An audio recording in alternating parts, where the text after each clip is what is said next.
The world had changed, irrevocably and insidiously, after the Great War. The sky remained a muted gray, a palette that stretched endlessly over the remnants of civilization. Once proud cities lay in ruins, overrun by nature reclaiming her territory. Amidst this desolation, life persisted, albeit in mutated forms. The air was thick with a myriad of dangers: radiation, wild creatures, and, worst of all, the remnants of a fractured humanity, struggling to survive in the post-apocalyptic dusklight. In the depths of the southern swamps, a group of survivors called themselves the Waders. They had settled into a modest existence on the outskirts of Bellechasse, Louisiana, a town swallowed by the ever-expanding swamp. The Waders lived in towering shacks made of salvaged wood and metal, precariously perched upon stilts beside the murky waters thick with moss and stagnant remnants of the past. Most outsiders would merely see a grim environment, but to the Waders, it was home, a sanctuary amid chaos. Dawn broke as streaks of gold filtered through the twisted cypress trees, illuminating the shanty constructions. Atop a rickety platform, a young woman named Zephyra stretched her arms wide, savoring the fleeting warmth. The air was cool, laced with the unmistakable scent of damp earth and rotting vegetation. She had spent the night watching over the perimeter, keeping a lookout for threats. In these harsh lands, threats were as common as the mosquitoes that buzzed around her. "Good morning," asked Gerald, the group's leader. His grizzled face bore 1,000 stories, etched deep with lines reminiscent of the land they fought to survive in. He leaned against a splintered railing, surveying their meager domain. "What do you reckon the day holds?" "I hear the gators are restless," she replied, her amber eyes focused on the water, that always seemed to churn just below the surface. "And the scavenger traders should be coming through again soon." Gerald nodded, his expression grave. "Aye, but they come less for trade and more for trouble these days." He adjusted his patched leather jacket, his thoughts lingering on the past.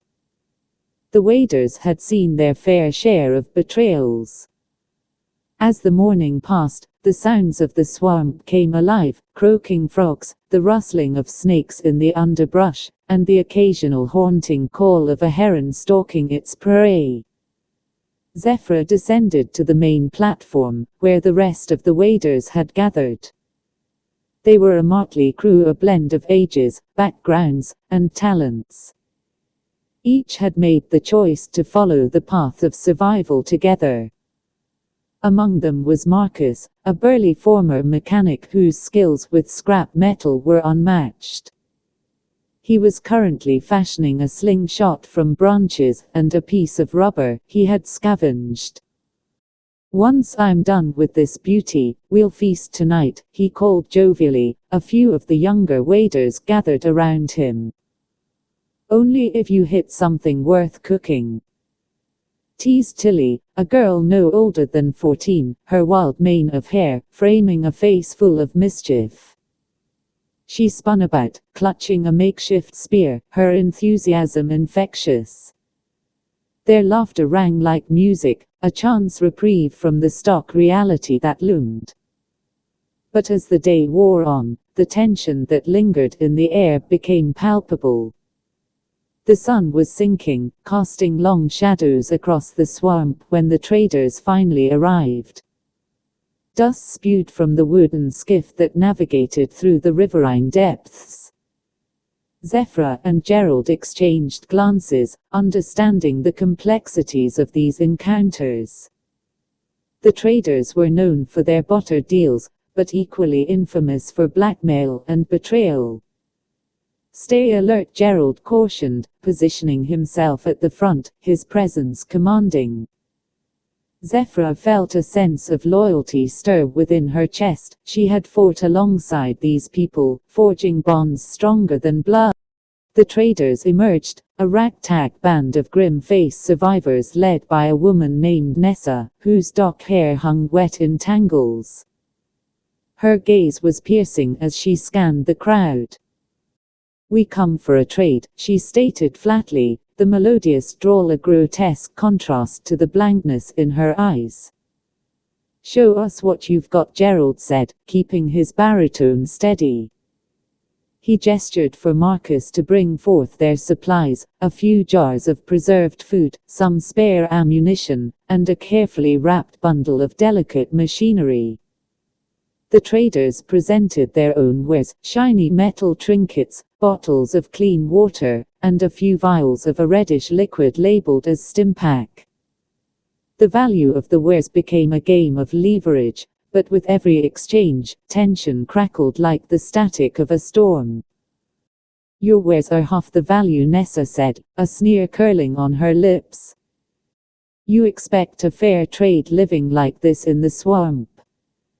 Gerald's expression stiffened. "If you want the goods, you'd best treat us right. We've dealt with your type before." "Is that a threat?"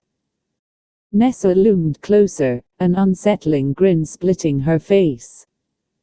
Before they could react, Tilly, emboldened by courage or reckless madness, stepped between them. "They're not a threat, they're just scared," she proclaimed, eyes shimmering with anger.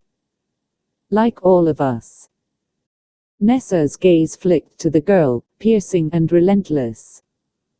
"What's your name, child?" "Tilly," she shot back defiantly. "And you should go back to where you came from.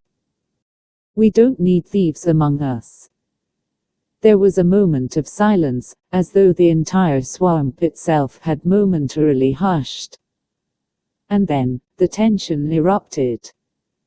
Nessa lunged forward, a knife glinting in her palm, aiming for Tilly's throat. But Gerald was quicker, slamming his fist into her gut, and sending her staggering back into her group. A melee ensued as chaos erupted. Zephyra fought alongside her comrades, fending off attackers with everything from makeshift spears to sheer tenacity. The swamp's murky waters became a battlefield, littered with debris and shouts of fury. She spun, the weight of life and death colliding around her, as Gerald shouted for Tilly to get to safety. Blood mingled with the muck as the fight intensified. The waders weren't skilled fighters, but they fought for their very existence. Zephyra caught a glimpse of Marcus grappling with a trader, his enormous form locking the other man in a hold. It was a raw, primal struggle. Finally, the curse of survival emerged. With one swift movement, he flung his opponent into the thick water, retreating to the edge of safety. As the chaos subsided, the waders retreated to the shore, bruised and battered, but alive. The traders had fled, their prowling hunger for blood and commerce turned to fear. Breathless, Zephyra surveyed the aftermath, heart pounding. They had defended their home today, but at what cost? The sun slipped below the horizon, cloaking them in twilight shadows. Gerald approached, placing a firm hand on her shoulder, expression heavy. "We trust each other, remember?" he stated, his voice a low murmur over the water. "It's the bonds we nurture that keep us strong. Or it's the strength we summon when the time comes," Zephyra replied, her gaze unwavering, taking a deep breath infused with resolution. "The swamp may remain a world of shadows, but out here in the marshy embrace of danger, a family had formed, one steeped in shared scars and the indomitable spirit of survival." As they stood together amid the echoes of battle, they understood that every day was a fresh start in the remnants of history. They would endure together, united.